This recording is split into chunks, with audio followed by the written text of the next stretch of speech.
Paul and Jane have been married for 22 years, but not everything has been so rosy. Jane complained that her job was overwhelming, and Paul spent so much time on his hobbies. And Paul was often puzzled by Jane's endless ability to find things to buy for their home. But these were minor annoyances in a long and very happy marriage.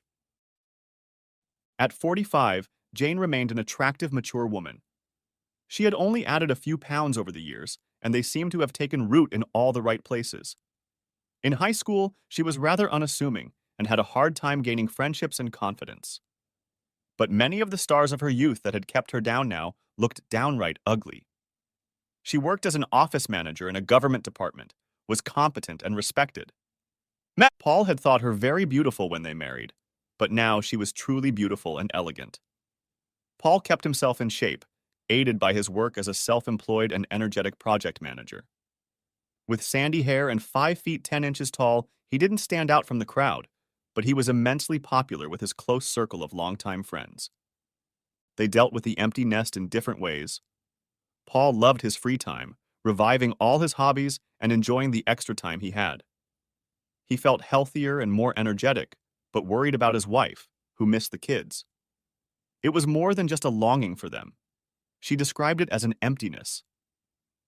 Jane had an interesting personality and was able to balance family and social life, but as the children left for college, that luster gradually faded. Paul tried to do his best to give his faithful and loving wife strength. When he tried to describe her situation to friends, the phrase lack of purpose came to Jane's mind. Jane was feeling more detached, and Paul wondered if she was going through menopause or depression. Paul advised Jane to go back to the gym, and that helped a little. She had never enjoyed it, but it helped pass the time, and she liked the results. She tightened up the slight jowl that had appeared in her lower abdomen and on her butt. Paul thought the result was excellent and suggested that Jane show off everything she had done and be pleased that she was in shape. She deserved a few new outfits. He hoped it would give her a much-needed boost of confidence, along with his reassurances. Jane seemed to be paying more attention to her appearance, and Paul hoped she was starting to turn for the better. Dark leggings and baggy tops had been replaced by fitted skirts and silk blouses. Paul thought it all looked great on her newly trimmed body. She continued her long-standing night out with the girls, which Paul encouraged. Jane hadn't had many admirers when she was younger. She was rarely approached, all the attention being taken over by her best friend Helen. It had happened more often lately, but she knew how to politely decline advances. Her friends weren't bad company. Helen had recently broken up but was dating again, and she had a steady boyfriend they talked about endlessly on the phone. Jane usually came back from the girls' parties happy, a little drunk and very talkative, and it was nice to see the old Jane at these parties. Paul lamented her lack of interest. They had both been inexperienced when they married, and with the arrival of children, the initial spark seemed to have finally faded. Paul tried different approaches, being more assertive, arranging romantic dates, weekend getaways, different positions and locations, but none of them generated enthusiasm. Jane never objected, saying it was all good, but at the same time, she never took the lead. Next chapter. When Jane mentioned the house party at Helen's, Paul almost jumped up from his seat. Any excuse to go and have fun would be just fine with Jane. The night of the party, they packed up and took a cab to Helen's. Paul thought Jane looked stunning in a tight satin dress that emphasized her figure and told her so. She smiled sweetly. "Thank you. I'm a little shy in that dress, but you just made me happy. You have such a gift for making people around you feel good. You are always so kind and understanding. I love you." Paul liked Jane's answer, but it was a little annoying and repeated many of the words he had heard over the years. He was a nice guy. He was kind and caring, etc., etc. This held him back in his youth. He often found himself in the friend zone of the girl he really wanted to ask out. At times, he felt this way with Jane as well. He was sure she loved him. But did she really desire him? And was he greedy to still want both after so many years together? They arrived at Helen's place. It was a beautiful place with plenty of space. There were about 40 guests, and there was a good atmosphere. Helen seemed a little surprised to see them both. Hi, Paul. It's good to see you. It's been a while. She looked at Jane, who smiled and nodded. Good to see you, Helen. Sorry to hear about your breakup, but Jane told me you were dating again. I am. Let's get to know each other.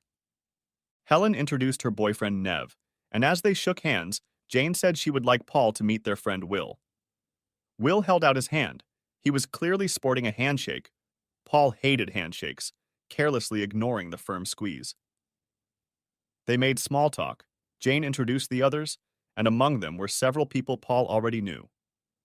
He got the impression that some of his friends were surprised to see Jane with her partner in tow. He guessed it was because they rarely attended each other's social events.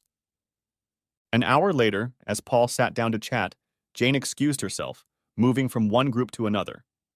Paul noticed Jane chatting with Will and Nev. They kept Helen and a few other people company who went to the girls' nights out. Jane kept coming back and checking to see if Paul was all right. Now, he noticed Will hugging her back as she returned to their group.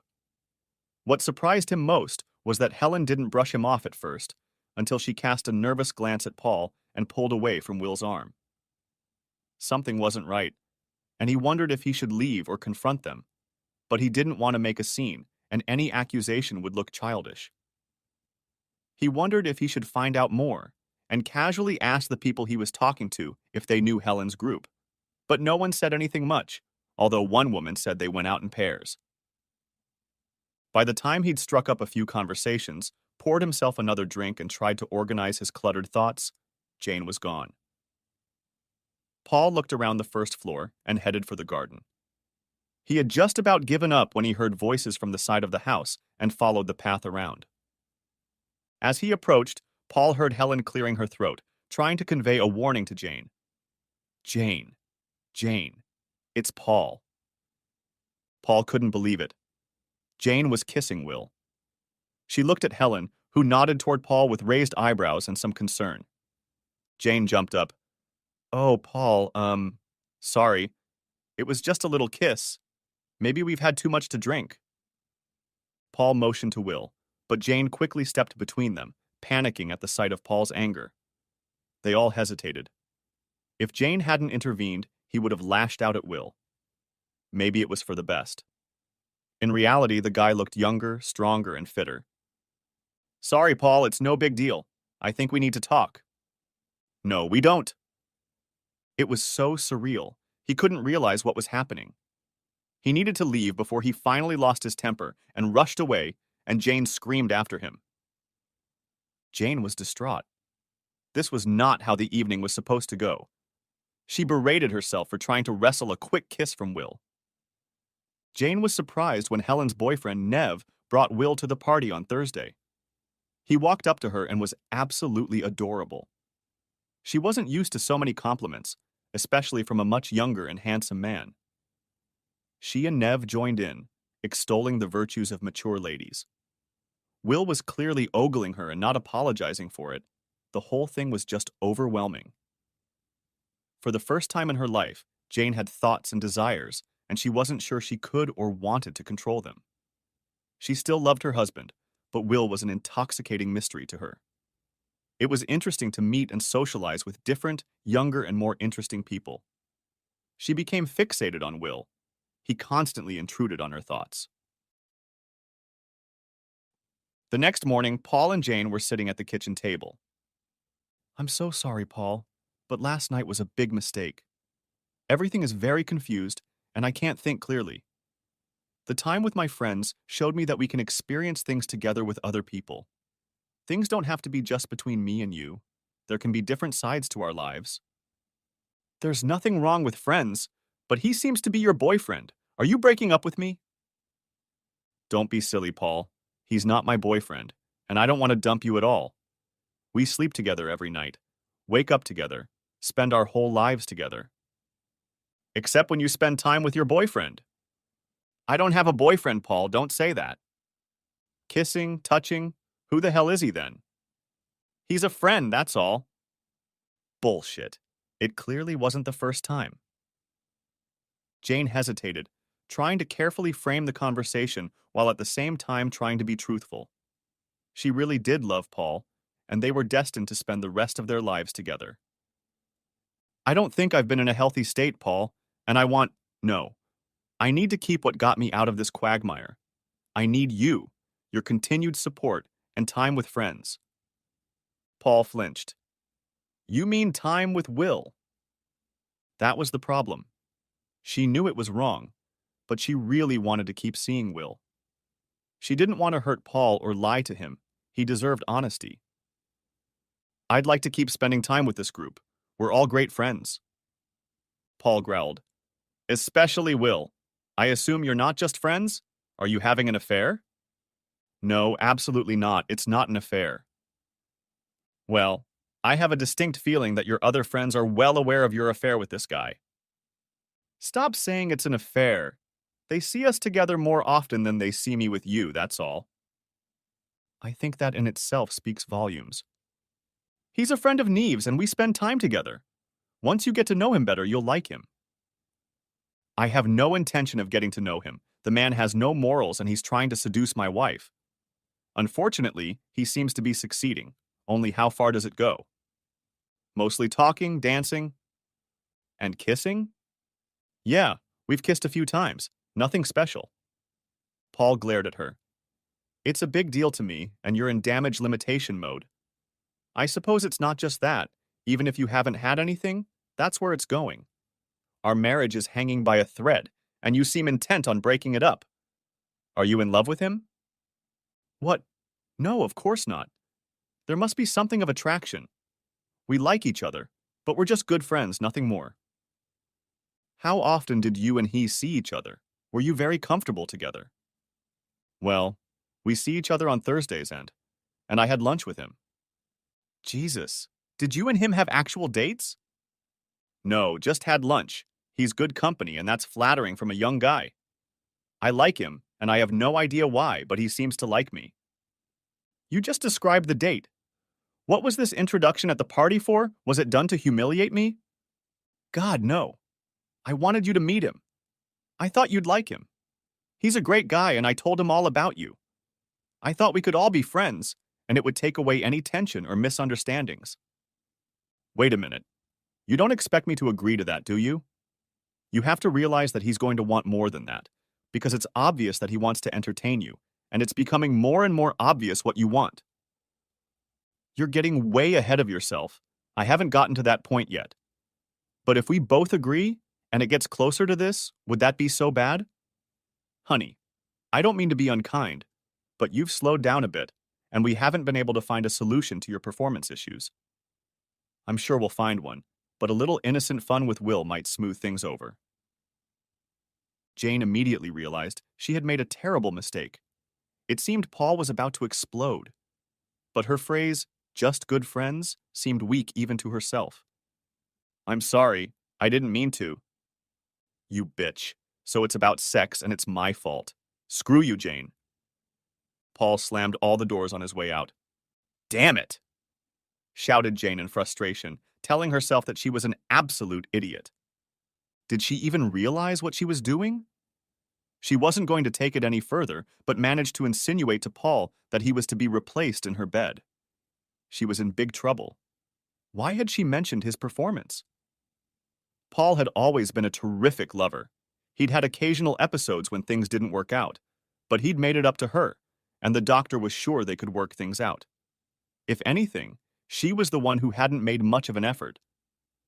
After years of exhausting her children, they never got back on track. The realization that her marriage was in trouble came as a shock to Jane. Paul loved her and would always be there to support her. Wouldn't he? She definitely loved him and cared for him as she always had.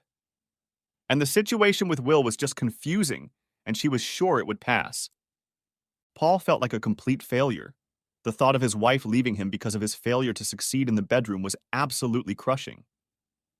He considered moving out or divorce, but decided that would be the quickest way to make sure Jane jumped into bed with Will. How far had things gotten? Kissing seemed like a weak reason to end a 22-year marriage, but he suspected it went much farther than that. And then there was the children and family to think about. How would they react? Thank God they were grown now, but they would still be hurt. For now, he decided it would be best to hang on and hope Jane would come to her senses. He realized it was a shitty plan with minimal chance of success, but he didn't know what else to do. Jane was desperate to find a way to solve Paul's problems without losing anything of her current lifestyle. She was overly sweet and constantly apologized for the party. But it only got worse from there. The next stumbling block was the planned Thursday night out. Paul, I know Thursday is going to be difficult for you. Seriously, are you still going out?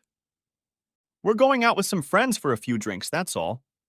Sharon mentioned a free movie ticket, and I thought you might want to go with her rather than indulge in reflection. What are you doing, Jane? Trying to set me up with our neighbor to ease your conscience? Don't be silly, Paul. You are mine and mine alone, but we can both be friends with others, and you two have always gotten along very well. Paul shook his head. He couldn't figure out if Helen didn't notice it or if she just didn't care. Come to think of it, he was the one who put all the effort into their relationship. Maybe Jane loved him, but just didn't feel any sympathy for him, he pondered, whether after 22 years of marriage, it was possible to move into the friend zone. When Thursday evening came, Jane changed her outfit to a simple skirt and blouse, but went out for the evening anyway. Kissing Paul goodbye and assuring him that it was just a normal group party and nothing bad would happen. Paul did go to the movie with Sharon, after all. They were friends and neighbors with Sharon and her husband Mike for many years until Mike was killed in a car accident. Paul was surprised when he stopped by to pick up Sharon. She looked very pretty in a summer dress and wedge-heel sandals. Her shoulder-length blonde hair was slicked back behind her ear to one side. There was a natural ease to the whole outfit that matched her personality. She blushed when Paul complimented her. Wow, your hair looks great. You look just angelic. Shut up, you idiot, she replied, punching him on the arm. They enjoyed the movie and then went for coffee afterwards. Paul was the perfect gentleman, and Sharon was the perfect counselor to make sure he didn't go crazy. Thankfully, she assured him that he wasn't, but tried to play devil's advocate. I think we both know how important friends are to her, and I understand why she needs those things. Yeah, I agree. I've never been opposed to friends, hobbies, and night out, supportive of all of that. So the stumbling block is the relationship with Will. Partly, there are other issues: disrespect, selfishness. But here we are, man and woman, friends in a relationship and at a night out.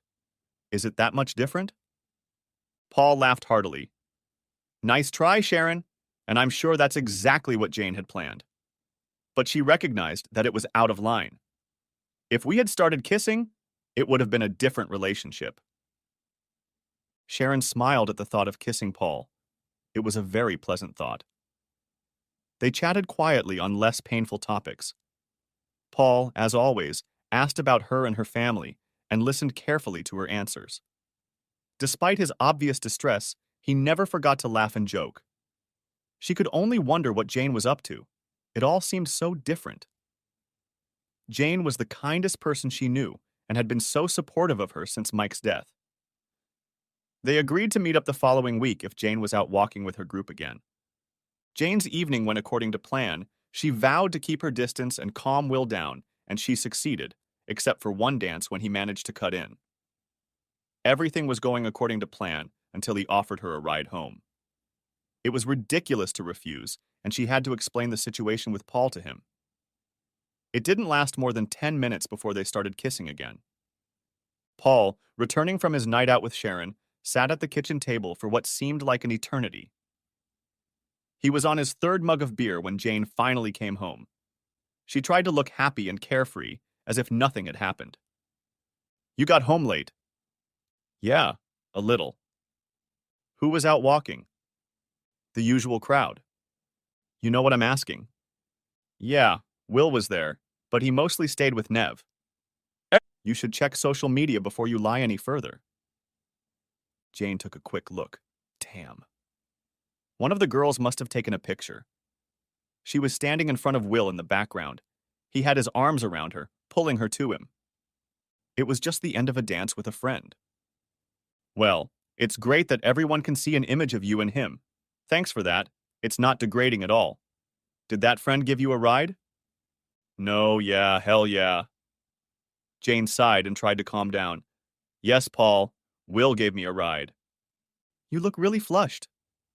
We were talking about us. I told him we should keep our distance. Nah. It's good that there are three of us in this relationship now. What else have you been doing? Jane lowered her head. She was beginning to be overcome with tears and emotion. I love you. I'm so sorry. I don't know what's happening to me. Have you had sex? No, Paul, we didn't. But you wanted to. You wanted to entertain him. I don't know. I, yeah, I wanted to go further. But I didn't because I love you. Love you, but not as much as your boyfriend? Are you going to stop seeing him? I don't know if I can. I can't seem to control my actions around Will. I know I'm hurting you. That's the last thing I want to do. But that's exactly what you're doing. You know it, and yet you can't or won't stop. Obviously, continuing your relationship with him is more important to you. I'm sick of your behavior and disrespect. I'm leaving and going to my brother's. Jane was shocked. Please don't, Paul. I'll stop. The truth is, you don't want to stop. It's quite clear what you want. Jane burst into tears. Please stay with me. I can't lose you. Next chapter. Paul stayed, but to say the relationship was cold for the next few weeks would be an understatement. Jane tried to be nice, but even simple conversations were strained. At least she was skipping Thursday nights, and Paul hoped that was a good sign. He decided to make an effort to get things back on track and made reservations at their favorite restaurant for the following Friday night. They had celebrated so many happy occasions there and knew the owners. Paul hoped it would be special there, and they could talk again like they used to. He mentioned this to Jane, hoping she would be surprised and happy. Jane was indeed delighted with the treat and thought it was a wonderful gesture. Paul really was a kind and patient man. And then she was horrified. She remembered that she already had a reservation for Friday.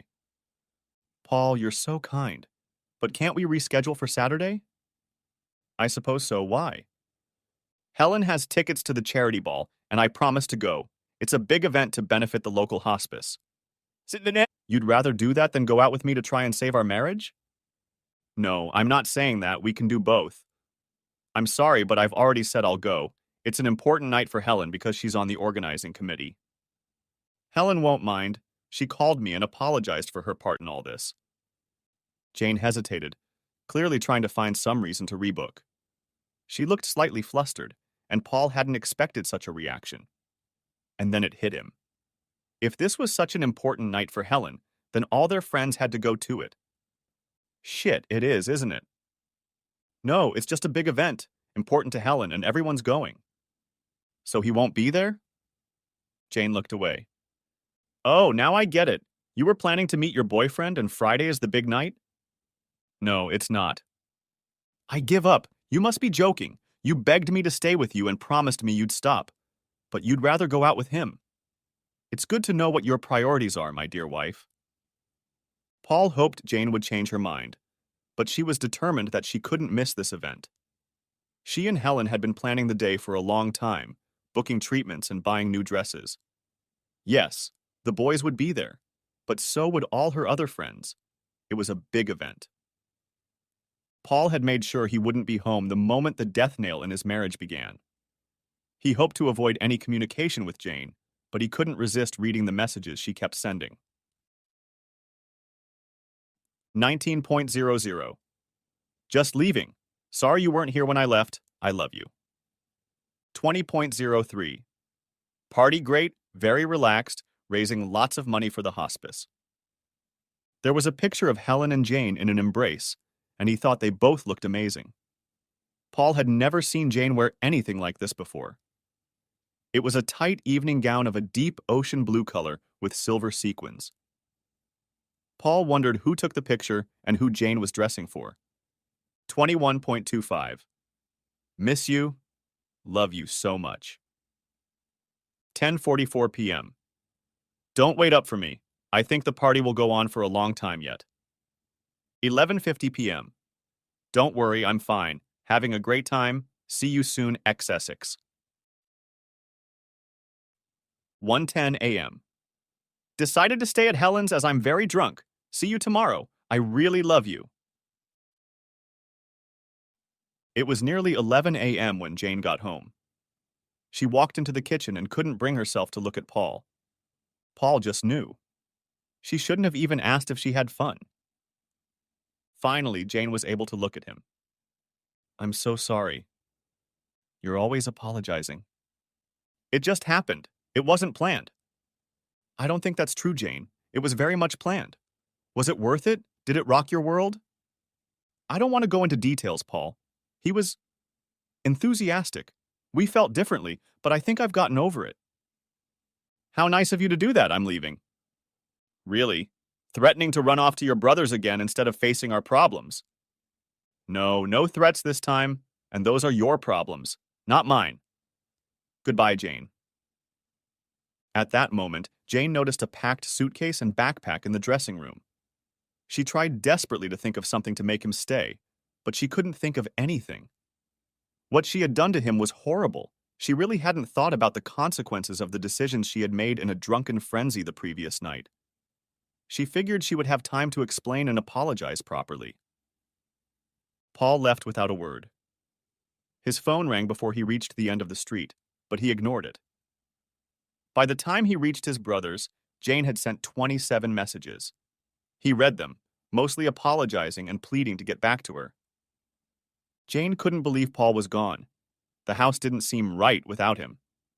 She heard a knock on the door and, hoping it was Paul, rushed to answer it, but she saw Sharon on the doorstep. Jane immediately burst into tears and received a comforting hug in return. She told Sharon her version of what had happened last night. Most of the events matched what Paul had described to Sharon, but Jane explained things differently. At times, it sounded like nothing more than innocent tomfoolery devolving into a romantic fairy tale. Sharon made no effort to hide her opinion. How would you feel if Paul and I kissed? You're crazy if you risk losing him, especially for some boy who's trying to overstep his bounds. Jane jumped up from her seat. You bitch. You've always liked him? You're after my Paul. Sharon smiled patiently. We're friends and I would never try, but if you throw him away, I might do that. Jane burst into more tears. I suppose I could throw it away. Last night. Oh, please tell me you didn't, you complete idiot. Getting no encouragement from Sharon, Jane called Helen. What were you thinking, girl? Guys like Nev and Will are fun, but only for short-term flings. You wouldn't dump a man like Paul for them, and you certainly wouldn't rub his face in it. I thought I just needed to get it out of my head, have fun with Will, and then focus on Paul. Helen thought Jane was a naive fool. Paul would never agree to that. The thing is, Helen, Will is wonderful. I had an amazing time. It lasted for months. Didn't it? That's wonderful, Jane, but then what about you and Paul? I honestly don't know. I was hoping I could switch to Paul and get us back on track, but I don't think he will, and I can't blame him. I feel awful about it, but at the same time, last night feels like it changed my life. Jane had been begging Paul to come back for weeks, but he wouldn't. She worried about him. His brother and sister-in-law were good people, but it wasn't the same as his wife's concern for him, and she knew he would miss her despite her actions. In the end, she resigned herself to the fact that it was a hopeless case. Even if she behaved better, her actions would always keep them apart. Jane decided that the kindest thing she could do was to let Paul move on with his life and stop stalking him. Despite her actions, she was sure she loved him, and that meant letting him go before she hurt him more. They had to keep in contact about the children, and they managed that interaction just fine, getting along quite well with each other. Divorce was out of the question, but they agreed to continue paying half of the mortgage each and treat the house as an investment, selling or buying it back when either of them wanted or needed it. Despite his refusal to return home, Jane was surprised that Paul had dealt with his anger and resentment so quickly. She deserved and expected more rants and accusations. Then it dawned on her what could be causing this. Are you seeing someone, maybe Sharon? Sharon? What makes you think that? You two have always gotten along so well, and she's shown an interest. Really, I had no idea. She's dating someone else anyway, and I'm kind of dating Marie. Marie, the receptionist from your job, oh my god, she can only be 35. Paul snapped back. But she's older than goddamn Will anyway. Jane's initial irritation evaporated in an instant. She paused, trying to gather her thoughts. I'm sorry, Paul. She's a nice girl, and I hope things work out for you. It's just getting started. Paul and Marie went on a few dates. 2 weeks later, they formalized their relationship with no problems with work. Paul wondered if his problems had anything to do with Jane's lack of interest and desire for him. The mention of Marie made Jane realize that Paul had moved on. After she came to terms with the fact that he was not coming back, her social life took off. She began seeing Will on a regular basis. Jane found that she enjoyed flirting and that she was good at it. Many guys were very interested, especially after learning that she had broken up. 22 years of marriage. It dawned on her that she had missed out on so much with Paul. She wasn't in a serious relationship with Will, and she knew he was still seeing other women. So when the handsome young guy at work, Rob, flirted with her, she encouraged him, and eventually he got up the courage to ask her out, and she readily accepted. When he arrived at the restaurant, she said, "Relax, honey. We're just friends socializing. You don't need to impress me. I like you as it is." After the initial shock, this worked, and Rob relaxed. They had a nice evening. Next chapter. Jane was surprised when Paul knocked on the door one day, looking rather embarrassed.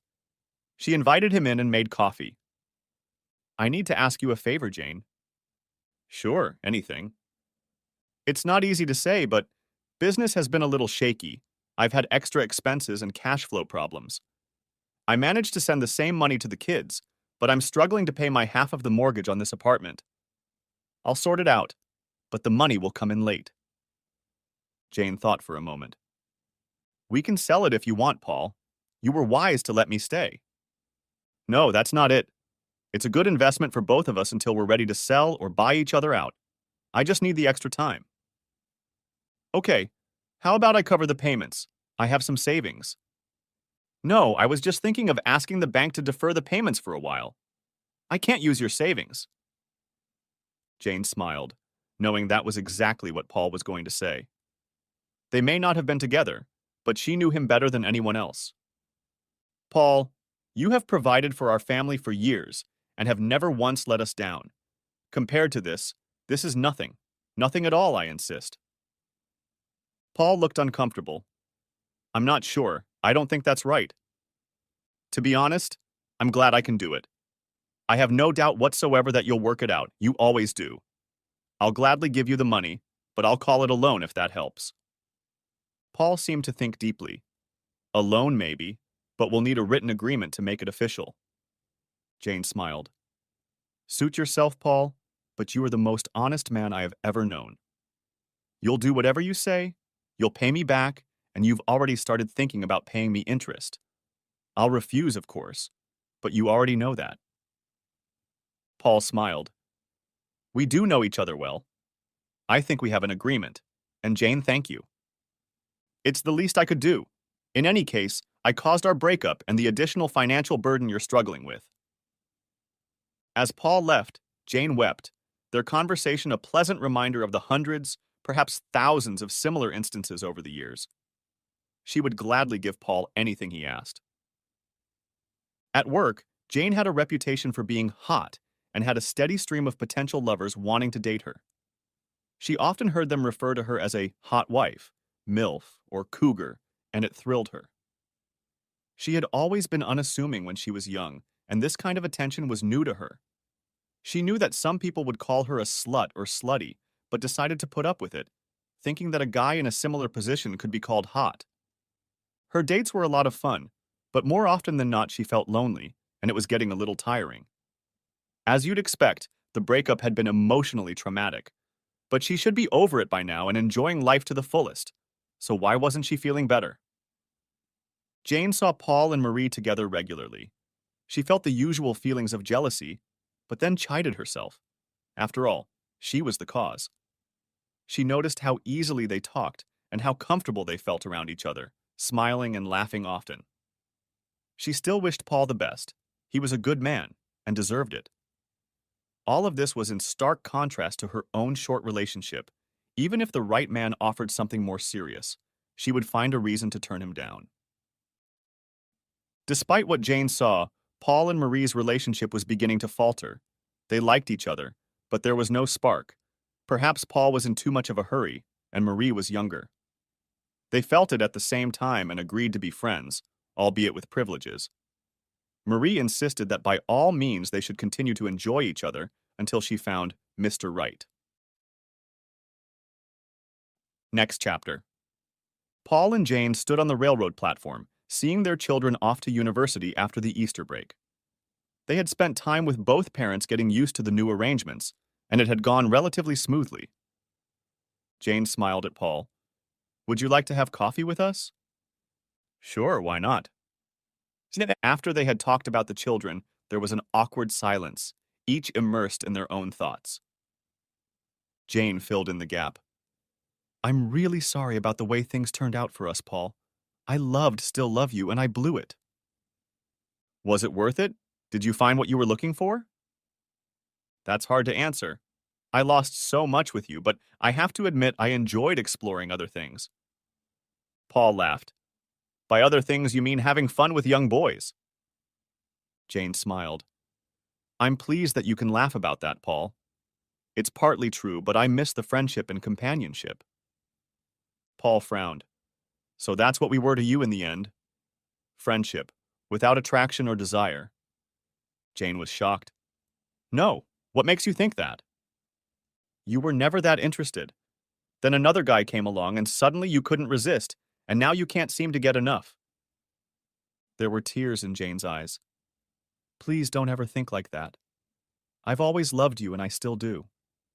I took our relationship for granted and didn't put my heart into it. There were always more important things I put first. My children, my friendship, myself. Don't ever think that I didn't love you or didn't want you. If we had done what you advised, I think we would still be together. It opened up a side of me that I never knew I had, and I wish I had discovered it with you." Paul was surprised by Jane's answer. She seemed sincere. He was still trying to make sense of her words when she continued. "I'm glad you're experiencing all that with Marie. I don't have that. The companionship and the fact that you clearly can't tear yourselves away from each other. She's a lucky girl and I'm genuinely happy for you both." Paul hesitated. "Yes, we're doing well, but it's more like friends with benefits. It's fun, but I hope she can find someone to settle down with and love completely." Jane wondered, "And that's not you?"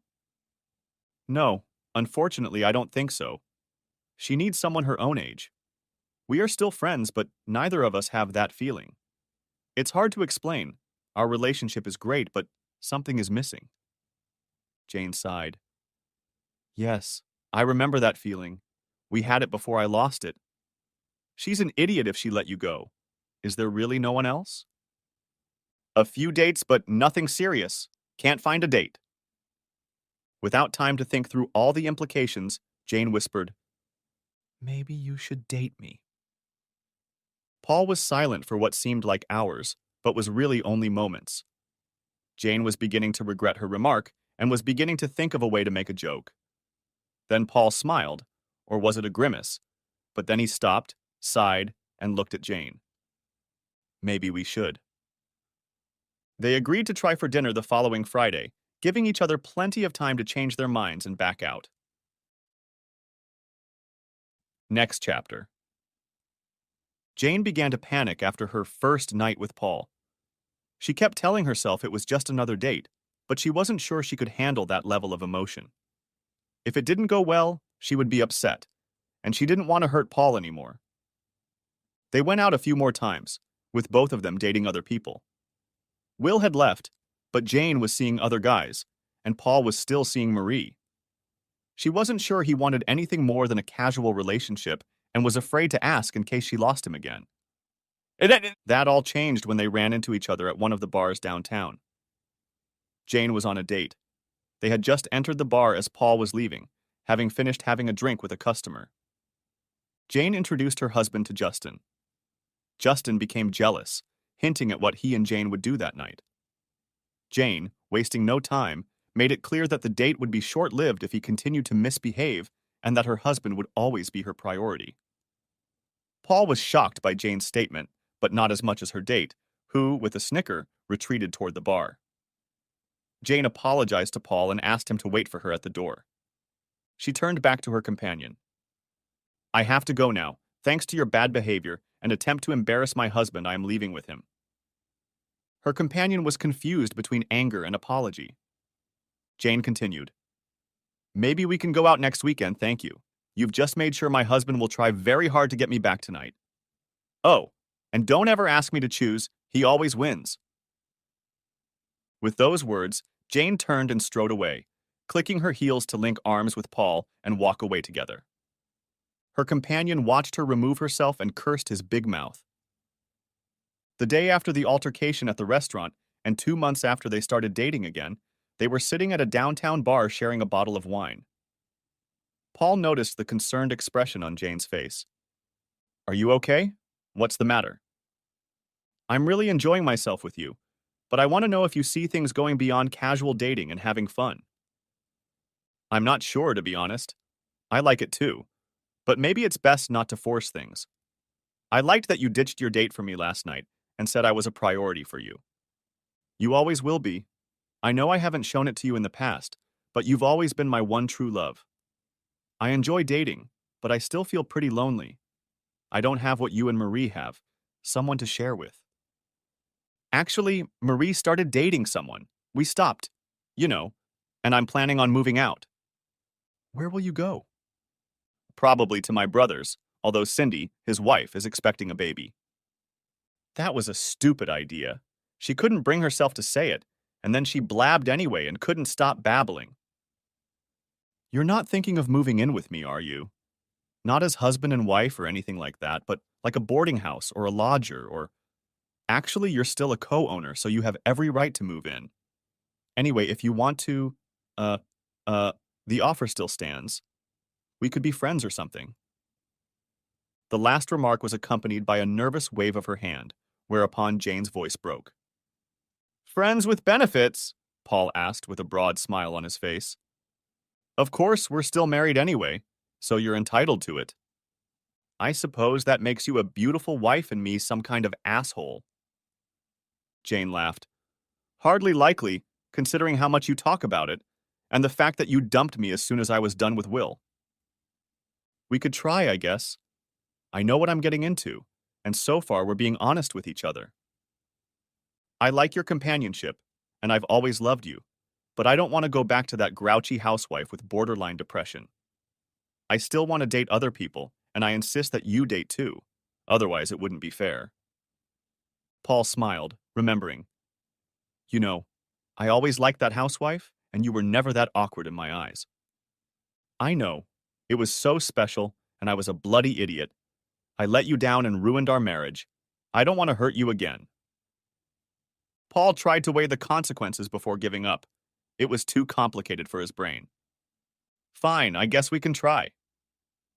Paul moved in with the idea of using the spare room, but that idea was discarded the first night, and they shared their old bedroom. They were quickly back to their old habits. Everything was familiar and comfortable. Despite this, they were both hesitant to pursue a new relationship and continued to date others, although their frequency had greatly reduced. Next chapter. Jane reflected on Paul's remark about a beautiful wife.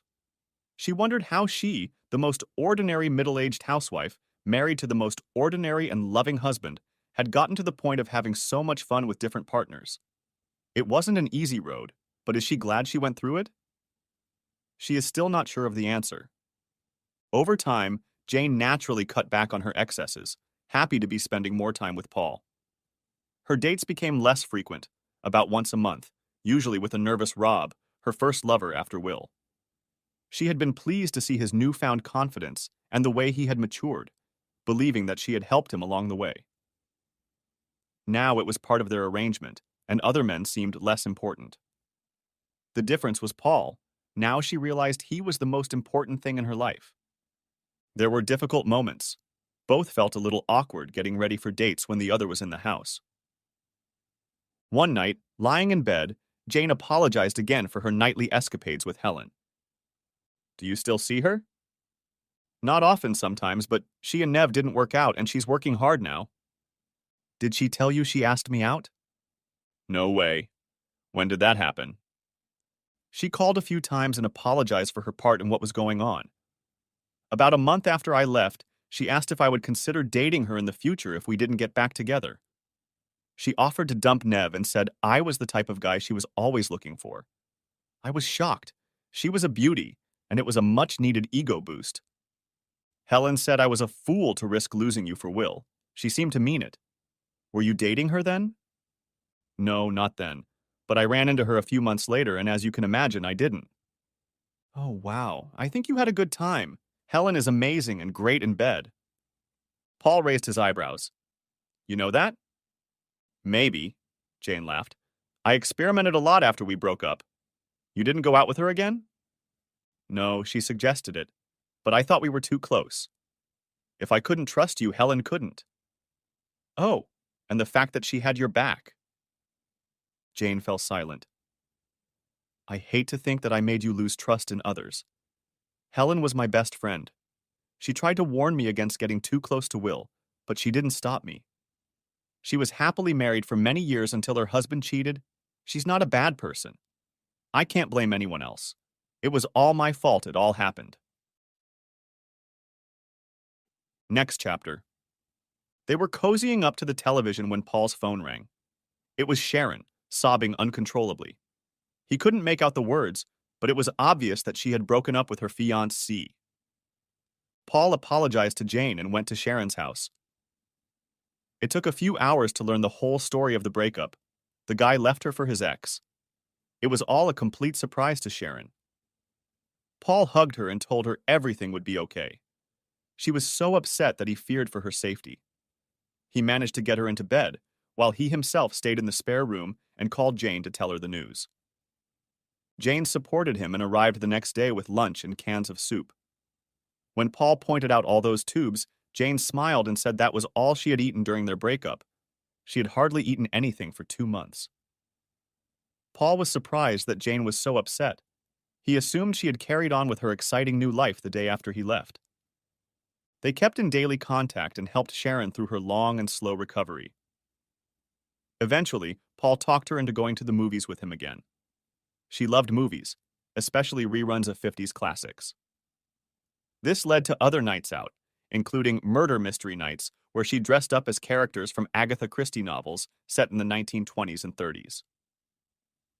Dating with Jane stopped as Rob found himself a new girlfriend. He thanked Jane for all she had taught him, and she wished him luck with his new novel. Paul more than met her needs, and she found that she wanted, what it was, to be faithful. She knew she still loved Paul and had never loved anyone else.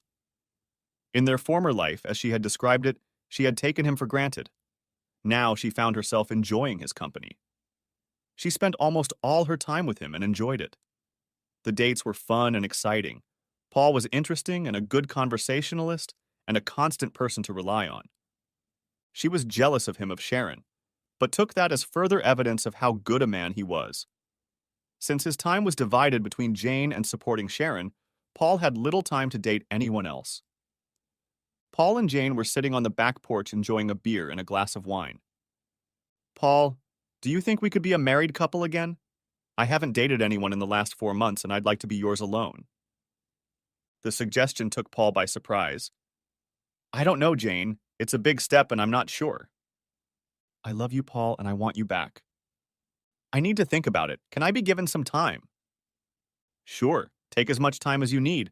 Just know that I'm always here for you and I've always loved you. A week later, they were sitting in the same seats again. Do you have any regrets, Jane? Paul waited, intrigued to see how Jane would answer. No, you're back in my life now. I regret the way things happened and the way I treated you. I was fascinated by Will, and all Helen's stories about Neva made me feel like I was missing something in my life. I can blame age and menopause, but I became very selfish and lost sight of you. I never thought you would leave me. I wish we had explored more together years ago, but that was my fault. I'm glad I found that side of me, but I wish it was just between us. It was quite some time before Paul replied. I still bitterly regret it. We made the best of a bad situation, but I lost the reliability of marriage and trust in people. I still don't think I've fully recovered, and I need to. Jane was shocked. She had assumed Paul would react positively, for they were doing well. Their life together had been wonderful, and they had both benefited from their experience, no doubt. You can trust me, Paul. You know I've stopped dating and will always be honest with you. You were honest the first time, you knew what you were doing, you knew how it would affect me, and you went ahead anyway while professing your love for me. His voice shook and faded away. Tears came to Jane's eyes. She was horrified, realizing that they hadn't rebuilt their relationship, but had merely plastered over the cracks. Paul took a deep breath. I talked to Sharon about your proposal, and she surprised me with an alternative. She asked me to consider moving in with her. Paul and Sharon's growing feelings were undeniable. They had always been friends, their conversations easy and casual. In recent months, they had both felt the attraction, but had hesitated, and now Jane's request made them think about it. Sharon had stopped holding back. She saw this as her last chance to tell Paul her true feelings for him. I still love you, Jane, and I might even be able to trust you again. But I don't want to forget what you did. I don't think it was fair. To trust someone so much to then have that illusion shattered like that. Please don't do this, Paul. I've changed. You can trust me. If Will or Rob came back, would you give up on them? Maybe, but I'll never be sure. History won't cancel. And I know you're still flirting and enjoying the attention. Jane grimaced at the truthfulness of Paul's words. I can't live in doubt, and I can't give you more. I wish I could, but I just can't. Sharon is completely honest and so caring that I can't imagine her doing what you did. There are no guarantees, but it just feels right to me. Jane lowered her eyes sadly. She kept her promise. She said she would try for you if I left you, and I think she eventually did. I think she tried to stay out of our problems, but our feelings grew. Jane could see that Paul was hesitant. His decision was not final. She was about to insist on her own, when suddenly it hit her. You're right, Paul. I like being desired and feeling myself while doing it. I don't regret it. It makes me feel alive. Paul's eyes flashed with anger. He was about to attack verbally, but seeing the tear in Jane's eyes, he nodded and stood up. Thank you, Jane. If I had loved you less, maybe we could have worked things out, but you almost destroyed me.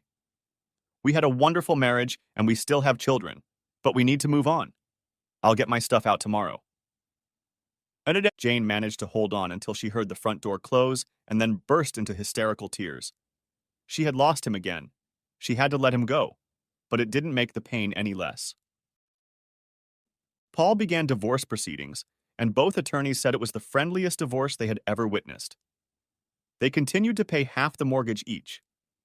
Paul was now living with Sharon, while Jane remained in their old house, despite repeated offers to move out. They remained friendly, exchanging events and contacts through the children. Sharon worried about Jane and how lonely she seemed while her own relationship with Paul blossomed. Jane started going on dates again, but it wasn't the same. The excitement was gone. She really wanted Paul and Sharon to have things the way she did. She could see firsthand how they spent their days and nights together, and that they were such a natural fit for each other. She tried her best to be happy for them, but she couldn't shake off the bitter aftertaste. Vacations plagued her the most. Jane and Paul had made a list of places to visit over the years when they couldn't afford vacations when the children were young. Now Paul and Sharon were experiencing those places together and planning others. 6 months later, Paul and Sharon's engagement took place. This event and the fact that they saw each other so often became too painful for Jane. She moved into an apartment, selling their old house and splitting the profits with Paul. And Jane was still looking for someone to settle down with, but that person proved elusive. People her age had all sorts of baggage under their belt and were pretty hardened. It didn't help that she now had a certain reputation that attracted suitors, but no one was looking for a serious long-term relationship. The invitation to the wedding followed 3 months later. Jane couldn't bring herself to go to it, even though the children were very excited for their father and the foster mom they knew and loved so well. Jane sat and thought again about how she had left Paul. Perhaps, after all, there was a natural justice in it for her selfishness and greed, deserved the half-life she had set for herself. The end. Thanks for watching, I hope you enjoyed it, so subscribe to my channel and watch the next video.